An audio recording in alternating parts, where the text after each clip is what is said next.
At 2:12 a.m., the phone rang. First came static, then a breath, followed by her voice, strained, trembling, sounding unfamiliar. "Where is it?" she demanded, without a greeting or apology. There was no mention of her son, just that one question, as if it was being forcibly ripped out of her throat. I remained silent, watching the screen illuminate the darkness as if it held some secrets.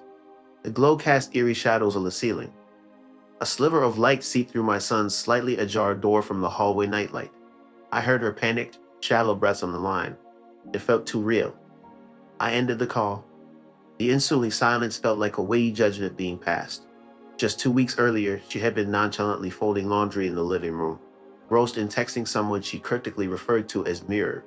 Her laughter at the screen seemed excessive, and her thumb moved purposefully.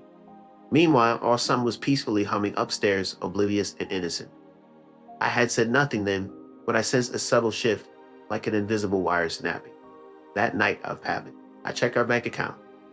The seed of suspicion planted deep within me vanished without a trace.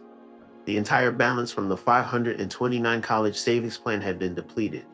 There were no notifications, no records, only a mysterious entity named Ledro Seafood and Travel, and multiple transfers to an unfamiliar masked identity. When I confronted her the following day, she offered a faint smile and claimed she had moved the funds to a more lucrative investment. I gazed at her intently, half expecting her facade to shatter, revealing the true nature within. But her expression remained unwavering, so I simply replied, "All right," and observed closely. I refrained from outbursts or pleas. Instead, I monitored her every move, analyzing her silence, her sudden gym routine, and newfound passion for hiking. I meticulously checked the car's mileage before and after her departures. Within the glove compartment, I stumbled upon a disposable phone concealed beneath a wrapper, revealing images of them together, his arms enveloping her waist, her smile radiant and carefree, a smile not meant for me. That evening, our son silently watched from the hallway as I sifted through the messages in the kitchen. He offered no inquiries, merely stood there, clutching the stuffed fox she once adored. As she read aloud to him, I whispered an apology. He casually dismissed it with a shrug and assured me that everything had been taken care of. Perplexed, I watched him return to bed and drift off to sleep as if the world around us wasn't crumbling. Determined, I began investigating, reaching out to the bank and exploring potential recovery options. Despite my efforts, it became clear that the loss was irreversible. However, I found a silver lining in the burner phone, especially after replicating it to exchange messages between her and him. Patiently, I waited for confirmation, which unexpectedly arrived via email with the subject line reading "confirmation transfer to offshore account complete." Not from her email, but from his.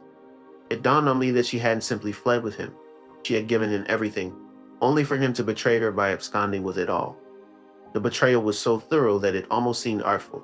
Compelled by a mix of emotions, I meticulously documented the evidence, statements, photos, and logs, and left them in a neatly arranged manila envelope on her side of the bed.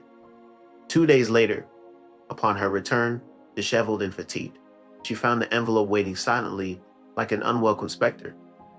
Opening it, she remained speechless, processing the weight of the betrayal that lay before her. She sat there, her gaze fixed, eyes lifeless, mouth slightly ajar, as if struggling to recall how to breathe. I stood in the doorway and declared, "I know everything." Slowly, she looked up at me. "He promised to relocate it to a safe place," she whispered. "I chose not to correct someone already fading away."